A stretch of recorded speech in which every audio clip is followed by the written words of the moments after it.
याद रखिए, यहां बैठे हुए शिक्षकों, मैं सबसे पहले आपसे बात शुरू करता हूं। आप पर जिम्मेदारी ज्यादा है। एक पुल गलत बन जाए तो कोई बड़ी दुर्घटना नहीं होती, जनहानि होती है, कुछ लोग मरते हैं, दुख की बात है। एक डॉक्टर बेईमानी से डॉक्टर बन जाए तो पूरे जीवन में 100-200 लोगों को जल्दी यमराज के पास पहुंचने या इंद्र के पास पहुंचने की व्यवस्था करता है।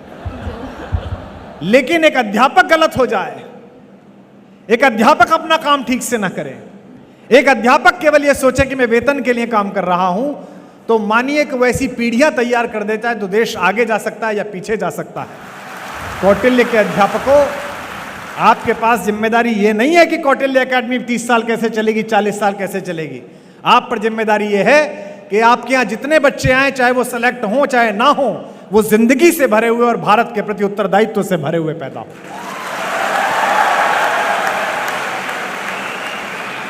ये जो इर्रेस्पॉन्सिबिलिटी हमारे बीच आ गई है, ये जो गैर जिम्मेदारी हमारे बीच आ गई है।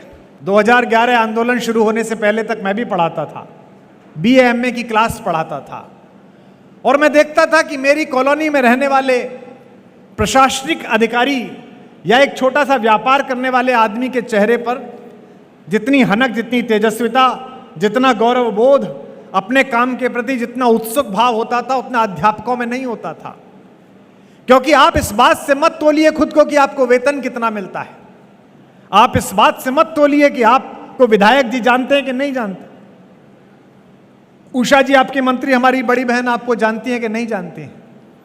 आप इस बात से तोलिए कि ये सब लोग ट्यूबलाइट में कनेक्शन लगाने का काम करते हैं। आप अध्यापक हैं, आप एक दीपक से लाखों दीपक जलाने का काम करते हैं। यह आपका कौशल है। बहुत सारे अध्यापकों को यह बात लग सकती है कि कुमार विश्वास ऐसी बात इसलिए कह रहे हैं कि खुद भरे पेट के आदमी हैं। बिल्कुल गलत बात। अर्थ से किसी बात की अर्थवत्ता तय नहीं होती, पैसे से किसी बात की चीजें तय नहीं होती हैं। और अगर अर्थ से चीजें तय होती तो यहां हिस्ट्री तो सब लोग पढ़ते हो, इतिहास तो सब लोग पढ़ते हो। जितने इतिहास के विशेषज्ञ बैठे हों, यहां गुरुजन बैठे हों, मुझे याद करके बताएं, पूरे 1000 साल में 2 सेठों के नाम बता दो।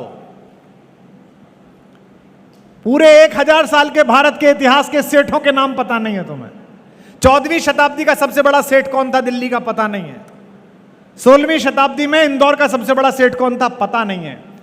केवल 2 सेठों के नाम इस देश को याद हैं। एक अपनी स्वतंत्रता और अस्मिता के लिए लड़ने वाले महाराणा प्रताप के लिए अपने पूरे खजाने को खोल देने वाला भामाशाह, और एक स्वतंत्र भारत की लड़ाई में गांधी के पीछे अपना धन लगा देने वाले बिड़ला जी। केवल 2 सेठों के नाम याद हैं। इन 2 सेठों के नाम भी क्यों याद है? इन 2 सेठों के नाम इसलिए याद हैं कि इन दोनों सेठों ने अच्छे काम के लिए अपने पैसे को लगाया। इसलिए नहीं कि उन्होंने पैसा बहुत कमाया। ब्रांड के लोग मुझसे कहते हैं कि फला प्रोग्राम में चले जाइए, टीवी में फला काम कर लीजिए, रेस्टोरेंट खोल दीजिए। तो मैं कहता हूं ये मेरा काम ही नहीं है। 1-2 काम मैंने ऐसे किए थे जो मुझे नहीं करने चाहिए थे, उनका पश्चाताप आज तक पूरा नहीं हो रहा मुझसे। ईश्वर ने तय कर दिया, नियति ने तय कर दिया, मुझे कहकर भेज दिया कि कुमार विश्वास, तुम्हें मैं विशेष कृपा से नवाज रही हूं बेटा। मैं तुम्हें समय अवसर के अनुकूल बात याद आने का कौशल सौंप रही हूं। मैं उसको कह सकने की शब्दावली तुम्हें दे रही हूं, और मैं बिना किसी सत्ता से भयभीत हुए, बिना किसी व्यक्ति के प्रभाव में आए, देश की, राष्ट्र की, लोकतंत्र की और मनुष्यता के हित में बोलने वाला कलेजा भी दे रही हूं।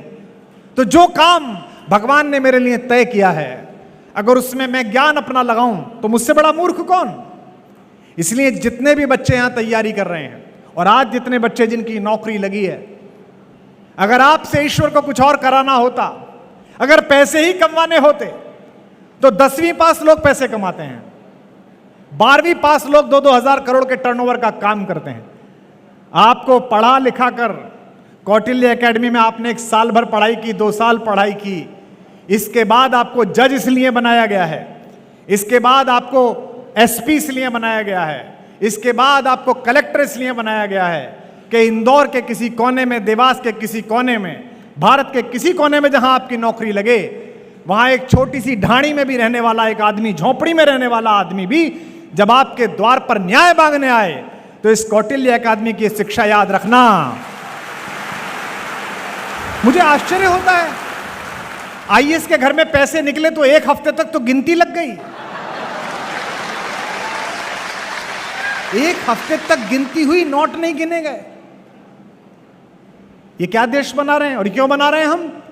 क्योंकि सब कुछ ठीक चल रहा है, केवल जो बीज जड़ में जाना चाहिए वो ठीक नहीं चल रहा।